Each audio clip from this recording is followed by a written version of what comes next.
Now these are some points where you can say, you know you're a rookie when. Not necessarily a bad thing. We're all rookies at some point.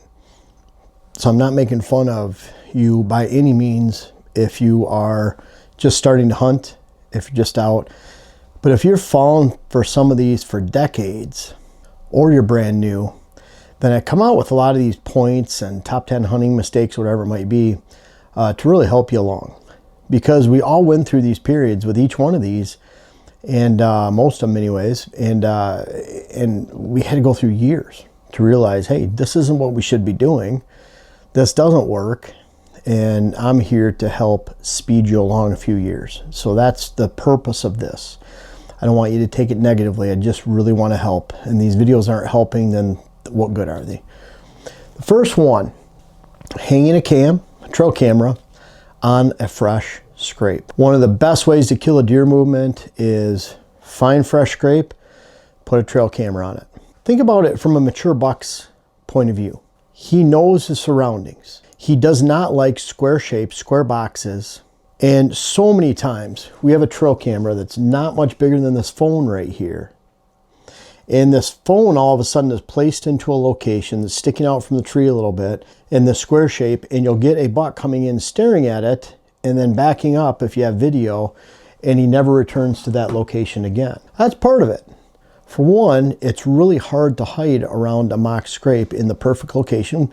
Now, if you can get that camera 6 feet up, its profile's hidden, the tree is on a bigger, wider space than the actual camera itself, so it's actually hiding against the trunk. Well, then that works fairly well. If it's low glow or no glow infrared, then that helps. But really, at some point, it sticks out and a deer can see it, and it's easy for them to pick out something that is right in one of their focal point areas, an area sacred enough that they just released a big mock scrape. And I'm not talking about fence row scrapes. Some of those fence row scrapes you're just going through in the middle of the night, no big deal, you're not going to hunt there anyways. I'm talking about against the woods, in the woods, near bedding areas, on the way to food sources, an area where you might hang a stand otherwise and get into that location. The difference with hanging a stand is you're doing it 25 yards away, not 10 feet, 15 feet away. You're not going in and leaving a bunch of scent. Preferably that stand is already there, or you recognize that location. You come in, you're hunting that funnel anyways, you get up in the stand and, oh, by the way, there's a scrape there. It's even hard to hang and hunt a scrape sometimes unless you're very, very careful. You want to notice that scrape from a distance, be very slow going into the woods on the downwind side, hang and hunt 25 yards away. Now you're not leaving your scent around, and when that location, you're not breaking any branches. So different when you have a trail camera that you're actually going in there, clearing some branches to actually put that camera in that location and add it to that location in a spot the deer are not used to you being in. Real big rookie mistake. And the problem is you might have a really good setup, really good potential stand location, and it's not the stand going in. It's not that you scouted the spot that's spooking the deer.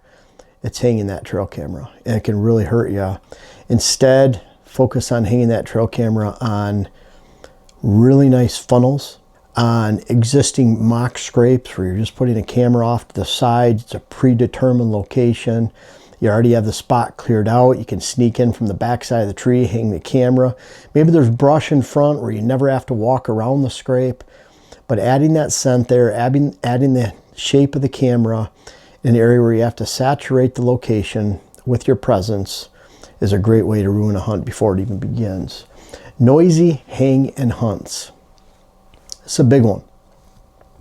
Hang and hunt. There's so many people that, they got their latest backpack, latest tree stand, steps, tree saddle, whatever it might be, and they're going to go mobile. The mobile hunter. Public land hunter. You have all these different shows, channels, pages, whatever they might be, encouraging people to be mobile, and that's not a bad thing. The bad thing is when you throw all caution to the wind, you say, I'm going to go in there, and it works. I mean, it works with the shotgun approach. You hunt 100 days in the stand, you're bound to get lucky. But I'd rather be very smart when I hunt, and I want to go in very quietly. I want to get up the tree without alerting any deer within 100 yards and really have a great hunt. So many hunts are ruined because you're loud and noisy getting into a stand. Now the exception, you get on public land. You might go into a great rut funnel. During the rut, we're talking late October, November, you're getting into a rut funnel, and especially mid-November in most states, where you might be shooting a buck that's 2 miles away when you get into that stand because you have vast open hardwoods and public land. And he's just cruising funnels. You're in a really quality funnel. You get in. Yeah, you make some noise getting in. You get set up. And I think it's very forgiving. But when the property size gets smaller, the smaller it becomes, the more stealthy you have to be. So on 40 acres to do a hanging hunt, you're going in the morning making a bunch of noise.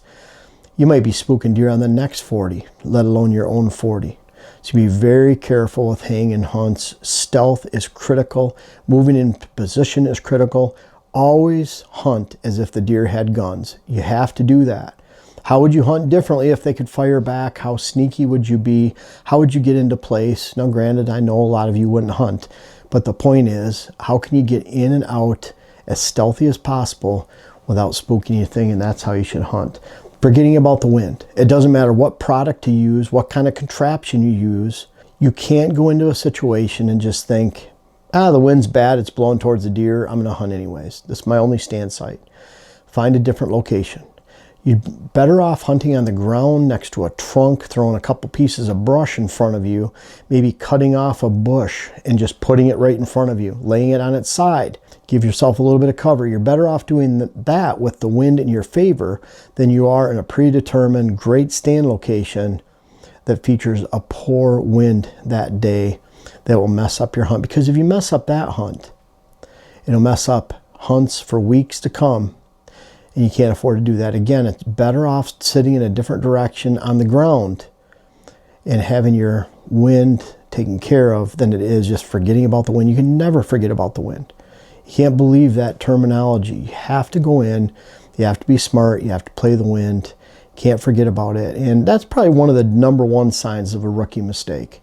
That, maybe I should have listed that first. That if you're forgetting about the wind and just hunting because especially you've been fooled into using some kind of product or something, then what it really is telling of the amount of success that you can expect for hunts to come in a very bad way. Number 4, Dopey. I was a rookie back in the day. I had my bottle of scent that I shouldn't have spent the money on when I was in my teens. And I can honestly say that a little dab here, a little dab there, and that bottle was gone in the first hour of my set. And of course, nothing came in. And I think we've all been suckered into that. But the best scent in the woods is natural scent. When we have mock scrapes, we add no scent to that mock scrape because I want 20 deer to come by, rub their preorbital gland scent on there, and I want a big buck to come by and smell all those 20 deer. I want all that scent to accumulate on the end of that vertical hanging branch. I want fawns to leave their scent, does to leave their scent, and every size buck to leave their scent. And that's what creates the power of that mock scrape. If I add some type of dust, gel, spray, liquid, then I just covered up the scent from possibly dozens of deer into one, even if it was effective. And here's a good point about scent. When it comes to scent, in most situations, if we can smell it, it's too strong. Deer can smell the preorbital gland scent on a mock scrape. We don't even know there's preorbital gland scent on it. Think about that. Deer can smell the ingredients in bread. We smell bread. Their nose is a lot different than ours. So remember that, and remember, if it's stinky, probably not a good thing to use it. All day sits. You're going Mr. Hardcore this year, right? You got your fancy backpack. You got your bed full of gadgets and gear that you're bringing out to the stand. You might even have your lunch, stuff to eat, drink, snacks. You're going to sit all day. More often than not, there is not an all-day stand that's appropriate for every situation. You need that perfect X of movement. It needs to be between bedding, between feeding, possibly on a water hole, mock scrape, in a really nice funnel where deer could cruise potentially all day long in that location. There's very few stands like that. Most are either bedding related or they're food source related. And if you're sitting at a food source all day, you probably spooked them going in the morning. If you're sitting at a bedding area all day, it's probably getting really bad in the afternoon because all those deer are leaving the bedding area and going back to the food source. So the closer it gets to dark in that situation by a bedding area, the less likely you are to see deer. It's always best, not always, I say 85% of the time, it's best to sit in a great morning stand and move to a great afternoon stand, because then you can maximize the score for each day. Think about that score that you have. Think about in the morning, there's a possible 10 out of 10. In the afternoon, there's a possible 10 out of 10. Not even thinking about the midday hunt during the peak of the rut, where you can have a great midday hunt during peak rut, but not pre-rut and not typically any other time of the year, because you're just looking for cruising bucks. They're cruising all day long. They don't cruise all day long in the peak rut, in the pre-rut, I'm sorry, or the rest of the year. So you're looking at, okay, in the morning, there's a 10 out of 10.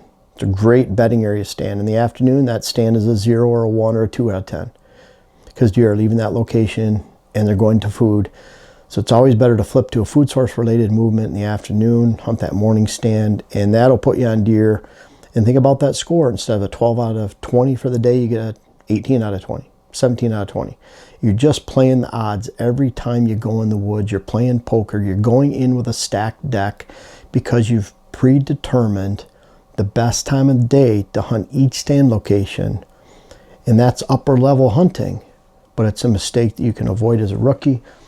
And then honorable mention, rope scrapes.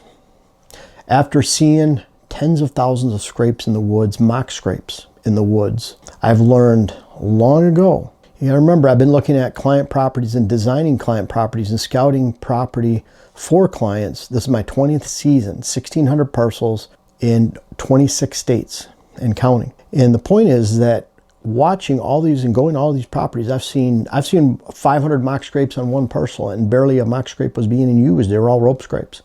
I've seen many, many rope scrapes hung from many locations, and there's nothing that beats something natural. A natural branch, a natural vine. We use vines because they're readily available around here. Jack pines in the mid-2000s were my first mock scrapes. You know, I'd drink a big thing of water all the way home. It was about a half-hour home, get out in the woods. It was time to take a pee. I'd pee on the ground, rough it up, use a jack pine branch. Those are my mock scrapes. Put a trail camera on it, and within days, I have bucks hitting it and then adding more and more and more scent, something natural. If I would have put a rope in those circumstances, I can guarantee they would have been not used, if any at all. Seen them many times over. So I look at it like when you go to a client property and there's a bunch of ropes on there, I don't think it's a bad thing. They're in that learning phase, but eventually you graduate to something natural. Don't be fooled into buying a rope scrape. Again, a rope with scent is no different than adding scent to a beautiful mock scrape vine. You don't need to add scent to any of it. And it's what's really cool about all that, it's free. You know, a lot of this you don't have to spend as much money as a hunting industry makes you think you have to spend. And why do I give this advice sometimes different, you know, when it comes to rookie mistakes, than a lot of other channels? Because we choose the partners and sponsors we work with. I don't want to use junk. I don't want to get a paycheck for something I don't believe in. So if I don't believe in scents, I don't use them. There's a lot of people in the hunting industry that will happily take a check and make it look like they use a scent or a contraption. There are people that use a certain type of optic, and then they use another optic that they'd rather use because it's a lot nicer than the one they're getting their check for. There's a lot of dishonesty when it comes to the hunting industry because people want to get paid. We're a lot different company.